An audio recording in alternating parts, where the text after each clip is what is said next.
Welcome or welcome back. It's so good to see you today. My name is Vix and this is my channel, Goddess of Gore, where I like to talk about horror, thriller, fantasy and sci-fi books. June is here, the sun is shining, and on the slow summer breeze is the faint smell of new books, of course. Let me show you some new books that I'm excited about that come out this month. Since I am late in filming my new books episode this month, most of these have already come out, but hopefully you'll still find one or two you can put on your radar. Maybe next time you're at the library or whatever, you might be tempted to pick one up. Let's just get on with it then, shall we? As usual, a little disclaimer that these are UK release dates. Obviously, they could be different depending on where you are living, but these are all based on the availability in UK bookshops or ebook suppliers. So these are in publication date order, starting with Shanghai Immortals on the 1st of June. This historical fantasy debut novel is set in the Jazz Age of Shanghai, populated by Chinese deities and demons. The story follows Lady Jing, a half-vampire, half-fox spirit who has been under the guardianship of the King of Hell for the past 90 years. After overhearing a plot to steal a valuable dragon pearl, Jing teams up with a mortal named Tony Lee to unravel the mystery and try to stop the theft. Together they embark on a wild chase, first through hell and then through mortal Shanghai. Everything the Darkness Eats by LaRocca comes out on the 6th. In the usual dark and bleak style of Eric's horror, this is a novel set in a small Connecticut town in rural New England, where a number of disappearances have brought law enforcement a knocking, eager to catch the culprit behind the missing folk. Crowley, an enigmatic newcomer, is the interconnecting piece to the other characters in the book, a grieving widow, a gay couple and a mother, as they get introduced to a dark magic. So this is Eric's first longer type of work, but it's still only just being over 200 pages, so I'm keen to know how it will fare compared to the other older, stunning collections of works. All the Sinners Bleed by S.A. Cosby also comes out on the 6th, and this is pretty much available everywhere. I haven't read an S.A. Cosby before. With Razorblade Tears being so raved about on BookTube, I thought I would maybe start with his latest one and then go backwards from now on. This is about Titus Crown. He holds the distinction of being the first black sheriff ever appointed in Sharon County, having served as an FBI agent and security specialist. Titus returned to his hometown to care for his father and watch over his troubled young brother. His decision to run for sheriff was driven by a deep desire to make a positive impact, particularly within the black community, which has frequently faced injustice at the hands of law enforcement. However, exactly 1 year after his election, tragedy strikes in the town in the form of a devastating school shooting. A beloved teacher falls victim to a former student, and as Titus strives to defuse the situation and persuade the boy to surrender peacefully, one of his deputies tragically fires a fatal shot.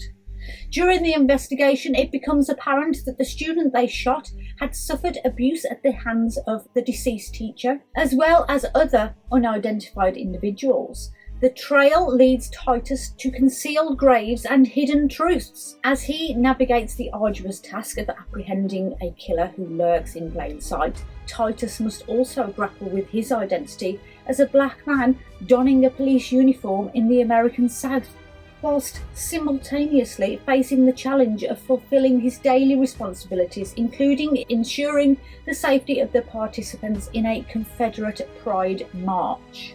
The Burnings by Naomi Kelsey comes out on the 8th, an historical witchcraft book set in Scotland during the North Berwick witch trials of 1589. Now, I love a good historical witch book. It's pretty obvious. The story revolves around the two main characters, Margareta and Gillis, who lead very different lives but find themselves connected when the marriage of King James VI and Princess Anna of Denmark brings them together. As the witch trials grip Scotland and paranoia spreads, Margareta and Giles must navigate the dangerous political landscape to keep each other safe. Because back then, if a man cried witch, then no woman was safe. The historical setting of the North Berwick witch trials is portrayed with heartbreak and empathy, shedding light on the shameful acts and the devastating consequences of those accused, inspired by the incredible true story that set the 16th century Scotland and Denmark alight. The Burnings is a bewitching debut novel. The Devil's Playground by Craig Russell also comes out on the 8th of June. This is a historical thriller set in the 1920s Hollywood during the era of silent films. The story follows Mary Rourke, a Hollywood studio fixer who is called to the home of Norma Carlton, a famous silent film star. Norma has been working on a secret horror film called The Devil's Playground, which is rumoured to be cursed. When Mary discovers Norma's dead body, she starts to wonder if the rumours could be true. The story then shifts to 1967, where a journalist and film buff is on the hunt for this rumoured single copy of The Devil's Playground. The film's history is plagued with tragedies and has become lost over time, filled with the glamour and scandals of the 1920s Hollywood, as well as the darker side of the movies and debauchery. The novel intertwines multiple timelines, exploring events from 1897, 1907 and 1967, adding layers of mystery and intrigue to the plot. It combines elements of mystery, suspense, horror and thriller genres. The Shadow Cabinet by Juno Dawson also comes out on the 8th. This is an urban fantasy with witches hidden in plain sight kind of thing. Now, I'm not sure if I want to read book 2 in the Her Majesty's Royal Coven series, since I wasn't as impressed as others were with book 1, but I've put it on here in case I ever change my mind.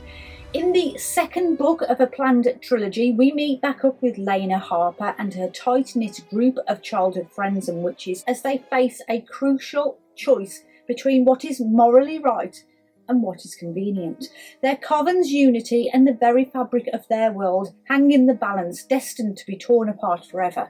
With the tragic demise of Nema Kelly, her troubled twin sister Cara assumes her identity as the benevolent witch, preparing for her coronation as High Priestess of Her Majesty's Royal Coven.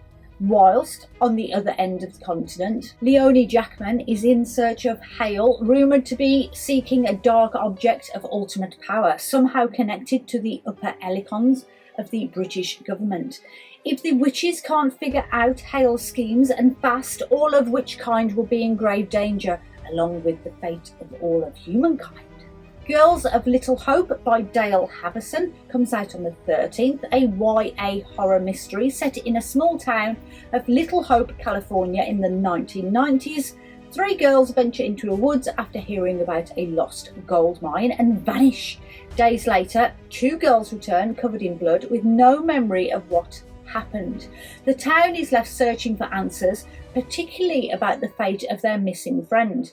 Told from multiple points of view and using mixed media, the mystery starts to unfold until in the second half of the book, when the horror begins. With grisly scenes, the tension mounts and the tension begins to break through the tale as the truth begins to float to the surface. Voices of the Dead by Ambrose Parry comes out on the 15th. This is a historical fiction book, the latest instalment, book 4 of the Raven and Fisher mystery series, bringing Edinburgh 1854 to life, the atmosphere, the characters and all the darker aspects of history as a killer stalks its streets. Body parts start being found, spread across the city, a foot here and a foot there, and Will Raven is being questioned about the crime. Now, I haven't read the other 3 books in the series yet, but obviously when I heard Jessie on YouTube talking about them last year, I think it was, I listened and I bought them. So I think you would have to read the first books first. Apparently they are very gothic and foggy, grisly crime.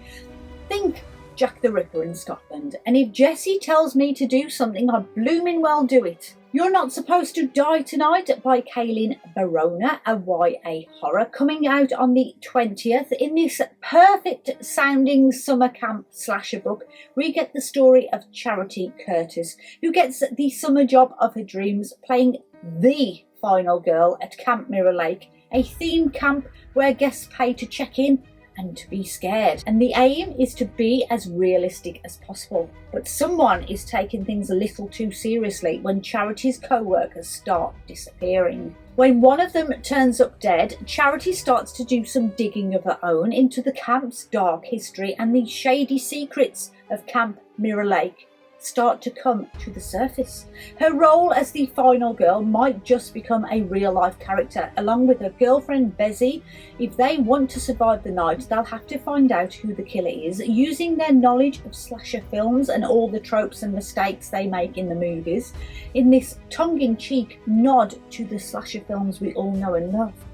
Where Echoes Die by Courtney Gould comes out as well on the 20th. Now, Amazon UK does say that it definitely comes out on the 20th of June, but getting hold of a copy does look costly and shipping time is a long wait, so it's obviously being shipped from another country.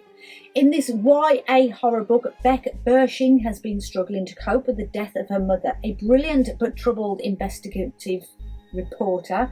She finds herself constantly reliving memories of happier times, longing for a return to normalcy. When a mysterious letter arrives in the mail with a cryptic message, "Come and find me," purportedly written by her mother, Beck is hopeful that it may hold the answers she's been seeking. The letter directs Beck to Back Ravel, Arizona, a town that seems to be hiding something. There are no cars, no cemeteries, no churches. The only structures in town are a mix of dilapidated military buildings and new shiny buildings, all overseen by the town's gleaming treatment centre high on a plateau.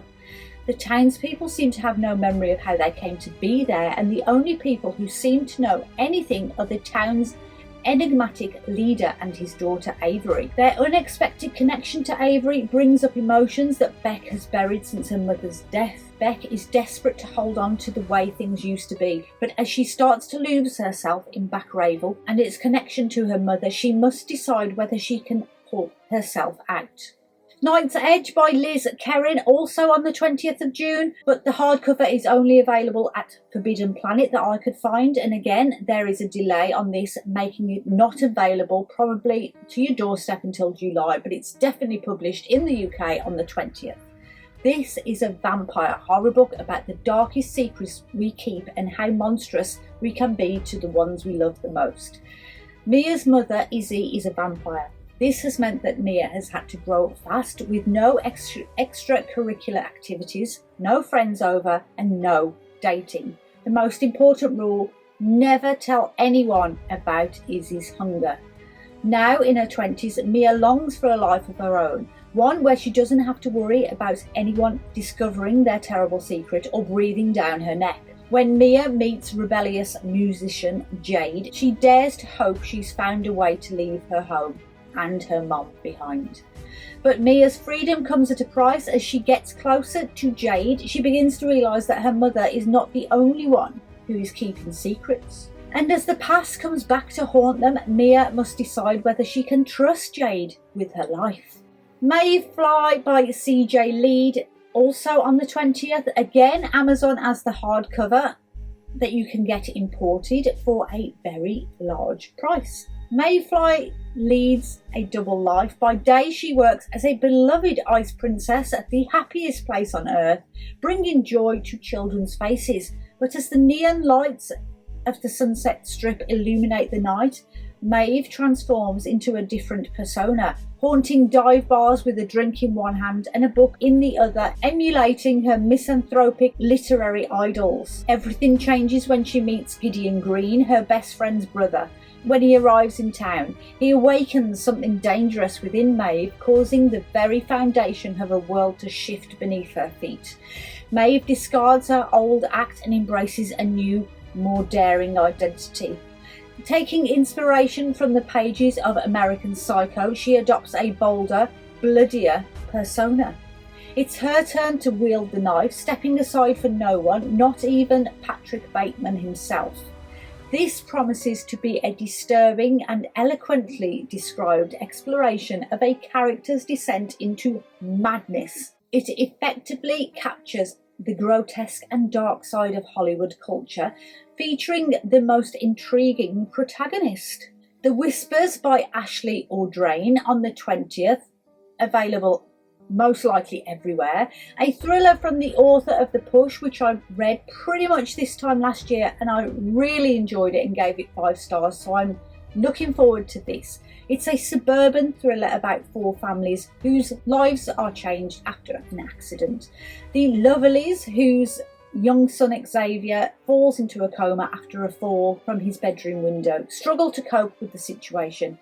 Meanwhile, their friends and neighbours, the Parks, the Goldsmiths, and the elderly Portuguese couple confront their own roles in the events leading up to that fateful night. The story unfolds over the course of 1 week, exploring the secrets, sacrifices, and the uncomfortable truths that connect these families.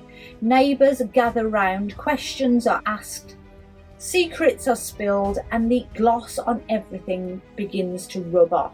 Everyone is drawn into the darkness because there's no smoke without fire. No friendship without envy, and no lie that does not conceal a devastating truth. The Sisterhood by Katherine Bradley. Now, the dates for this are very conflicting because I have been gifted this book by the publishers through NetGalley, and they still say the publication date is the 21st of June. But from what I can find, it's already out. So I have not got a clue about this release date. So apparently this is being billed as a feminist retelling of 1984 in the style of The Handmaid's Tale. Big boots there, Simon and Schuster. Big boots. So, Big Brother is watching you no matter who you are or what you do. They are always watching.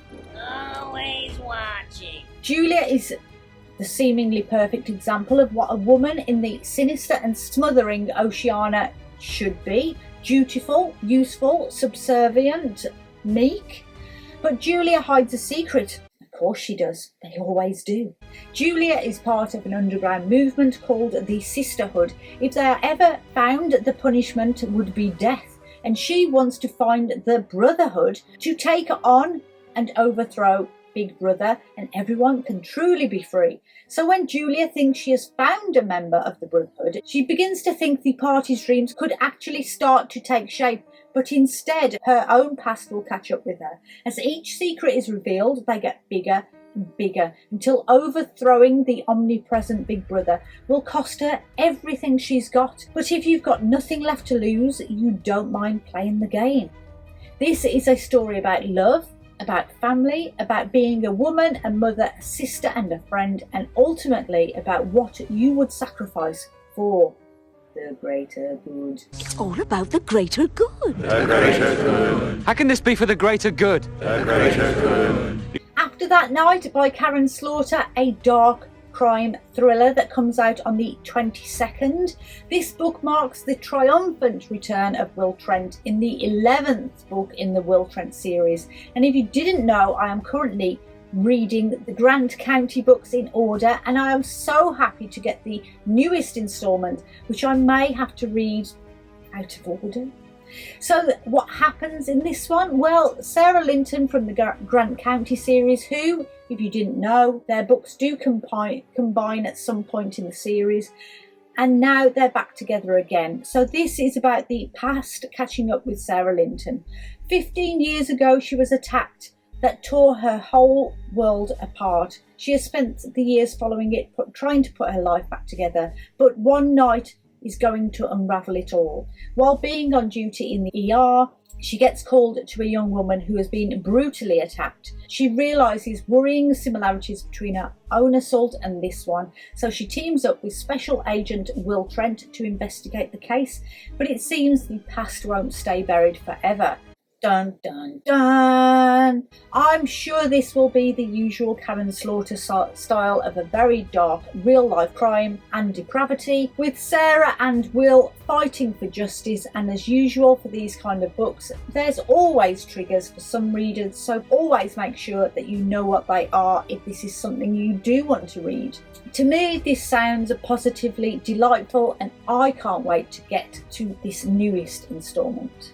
Dead 11 by Juliano comes out on the 27th, again imported with Amazon, so shipping will take a while and is expensive.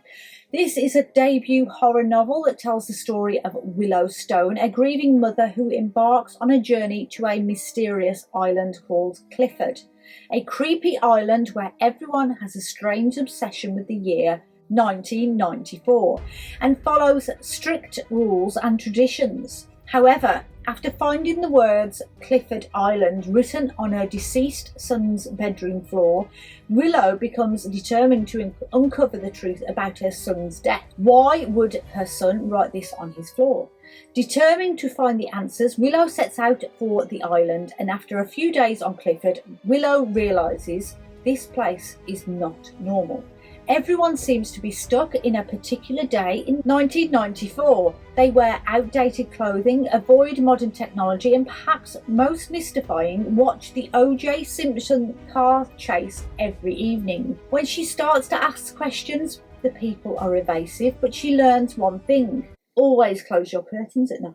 5 weeks after Willow arrives on the island, she too disappears. So now Willow's brother Harper comes to Clifford searching for his sister, and when he learns the truth that this island is far more sinister than anyone could have imagined, he is determined to blow the whole thing open.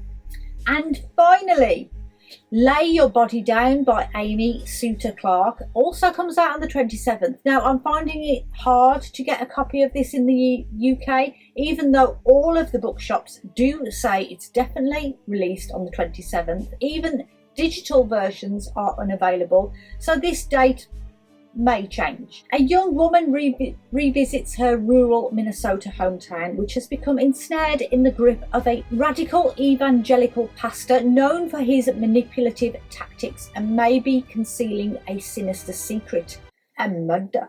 Del Walker made the decision to escape from her small hometown and its cult-like church, vowing never to return. The love of her life, Lars, left her to marry Eve, the local golden girl. Her relationship has become the centrepiece of Eve's widely popular blog, which promotes the pastor's conservative ideologies concerning women and marriage. However, when Lars suddenly meets a tragic demise years later, Del is certain that his death was not an accident.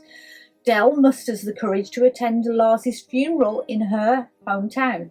To her astonishment, she discovers that the once modest church has now grown into a colossal megachurch, and the insidious teachings of Pastor Rick Franklin have amassed both size and influence.